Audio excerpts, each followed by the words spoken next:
10 chapters break down the biggest legal heist in casino history. A network of MIT students and graduates extracted an estimated $57 million from casinos in Las Vegas, Atlantic City, and around the world.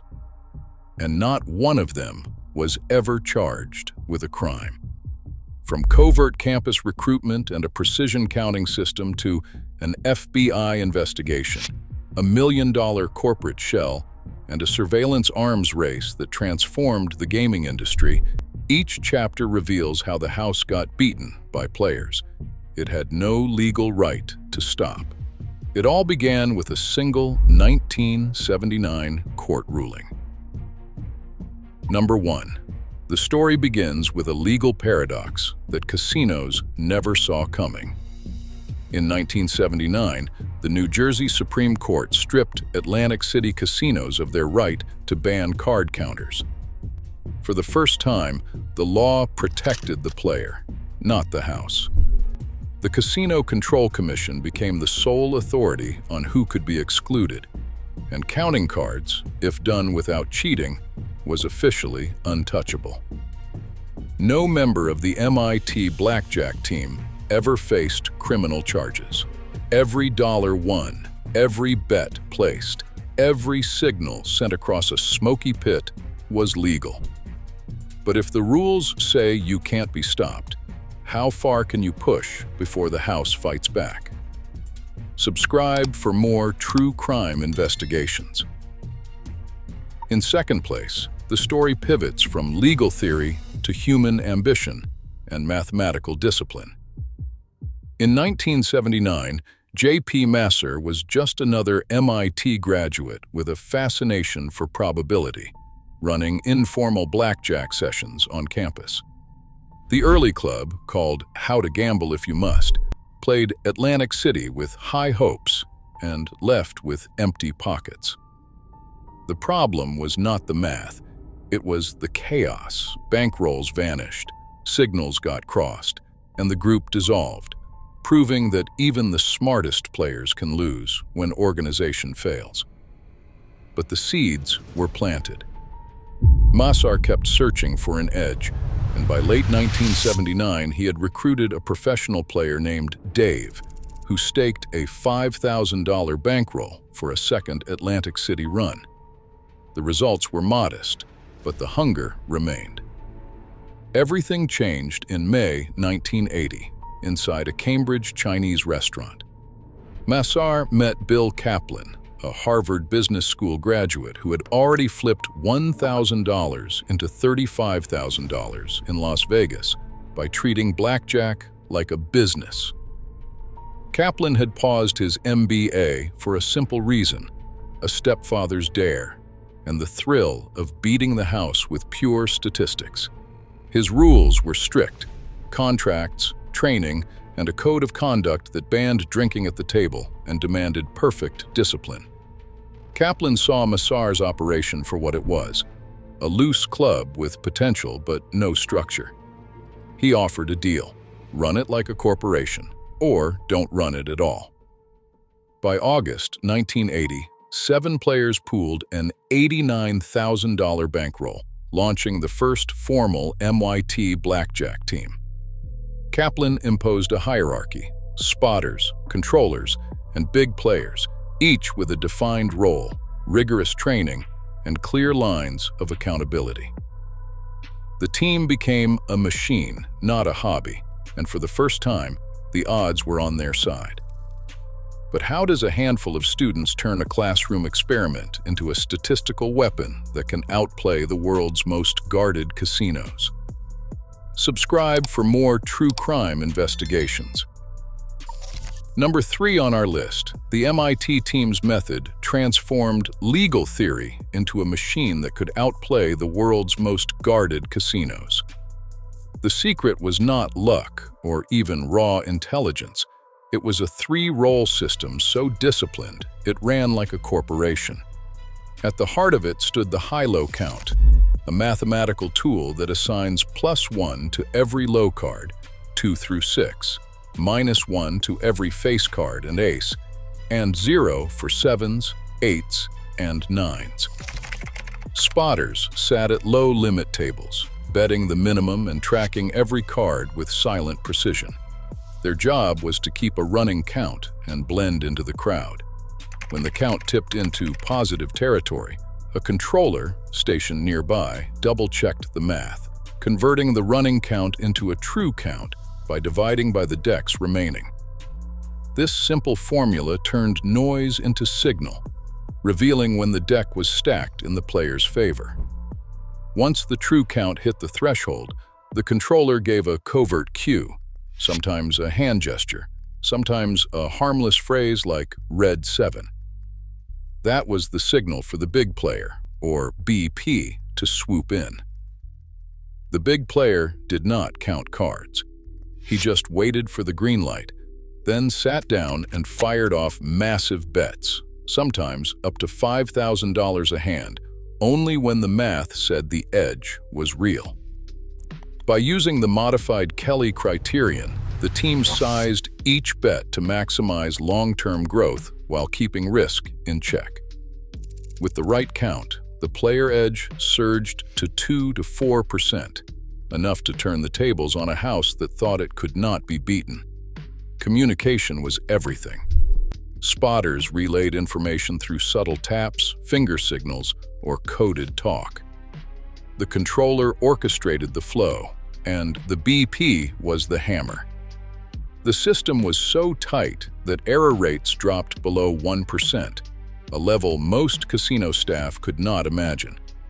Each roll was trained for hours, tested for perfect play, and rotated to avoid suspicion. The result was a business-like operation that could run multiple units in a single casino, each one extracting money with surgical precision. But as the profits soared, so did the attention. How long could a legal edge survive when the house finally realized it was under attack? Subscribe for more true crime investigations. Number 4. The MIT Blackjack Team moves from blueprint to empire. In August 1980, the formal launch is set. 7 players, each hand-picked and drilled, pool together an $89,000 bankroll, serious capital for a group of students. The team is no longer a club, it is a machine. Kaplan's system, built on discipline and hierarchy, scales fast. By 1984, there are 35 trained players in rotation, each one tested for hours before ever touching a casino card. At the operation's peak in the early 1990s, more than 80 active members fan out across Atlantic City, Las Vegas, and Europe. The bankroll swells to over $1 million, then higher as outside investors buy in. The playbook is simple but relentless. Spotters blend in at low-stakes tables, controllers double-check the count, and big players drop in for high-stakes attacks. On Super Bowl weekend in 1995, the team hits a record, $500,000 in winnings across Atlantic City, all in a single coordinated assault. But the edge cuts both ways.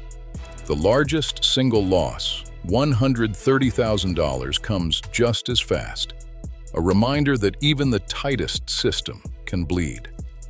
The stakes are now too big to ignore. Casinos start to notice patterns, multiple big wins, rotating faces, signals moving across the pit.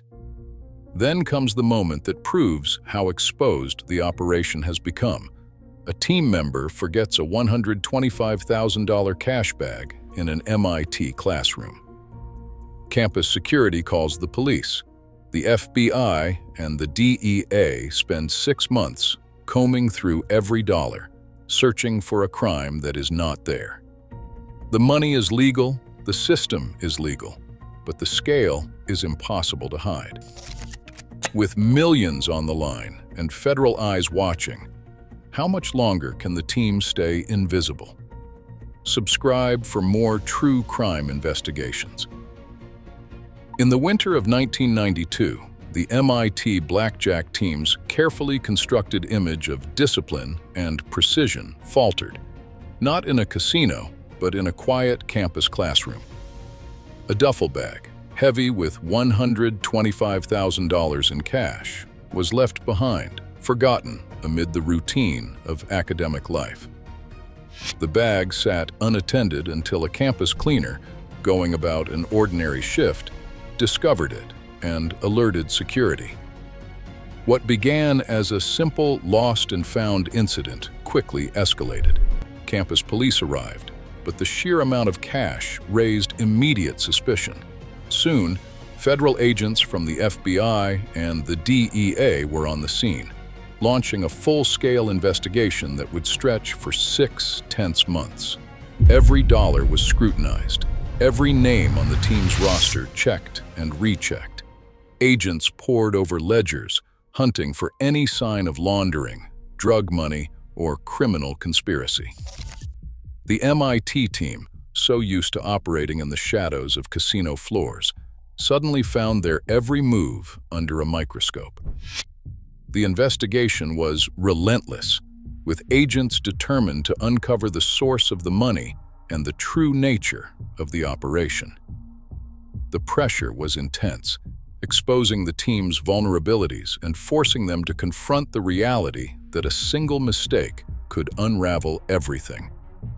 In the end, the numbers told the story.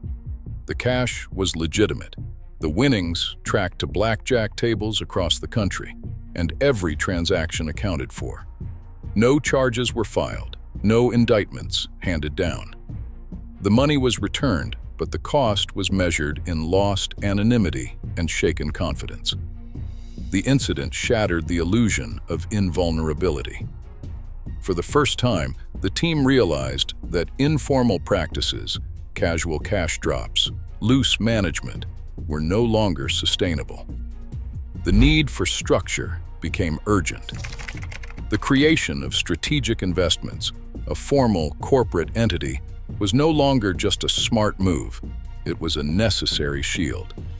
The episode marked a turning point, revealing just how exposed even the most mathematically driven operation could become when human error enters the equation.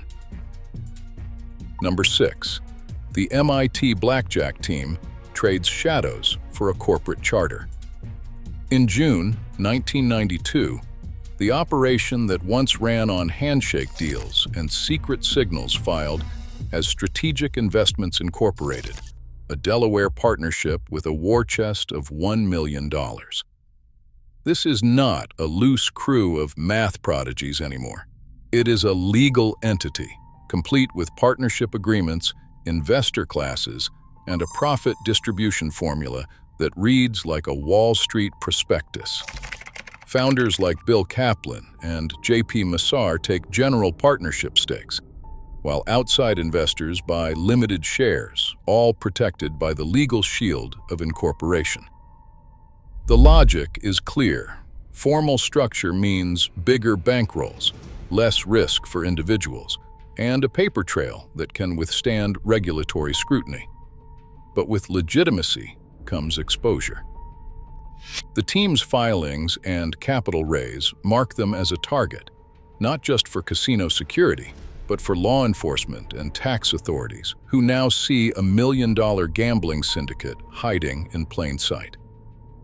The profit split is precise, a fixed percentage to the corporate fund, the rest to players and backers, all tracked by ledger. Yet beneath the surface, tension simmers. Internal debates erupt over risk tolerance, legal exposure, and the fear that too much visibility could invite a crackdown. By December 1993, the pressure is too much. Strategic Investments dissolves, assets are redistributed, and the team fractures into smaller, less traceable units.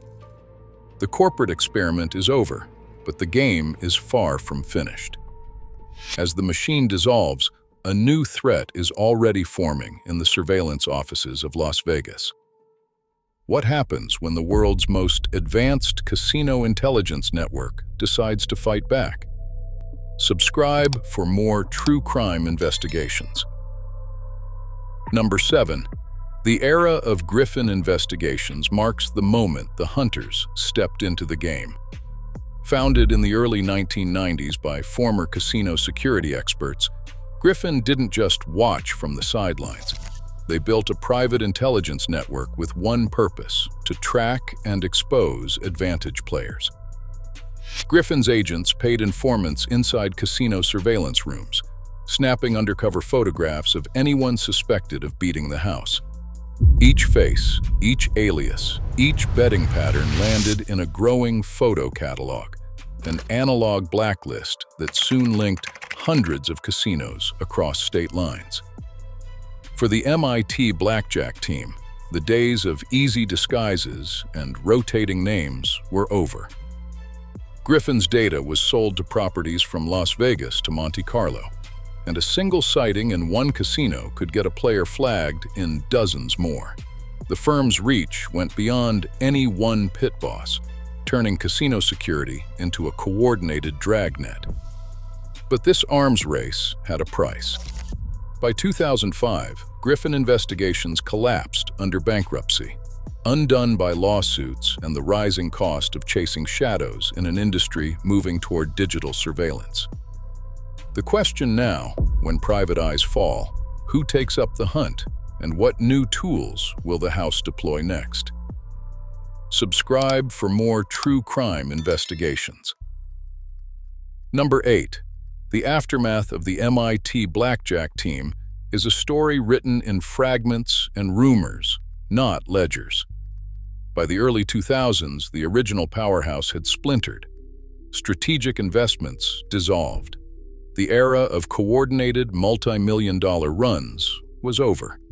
What followed was a patchwork of successor groups, loosely knit and harder to track, sometimes called Team 2. These offshoots operated with smaller bankrolls, more caution, and none of the airtight discipline that defined the peak years. The official tally of winnings remains a matter of dispute. Some insiders claim the team pulled in $50 million. Others push the figure as high as $57 million. No audited statement exists, just investor letters, personal spreadsheets, and a trail of unverified claims. Mike Aponte, one of the last generation players, went on to win the World Series of Blackjack, while John Chang still talks about the thrill of the chase, years after the last MIT run. The numbers are slippery. The legacy is unmistakable.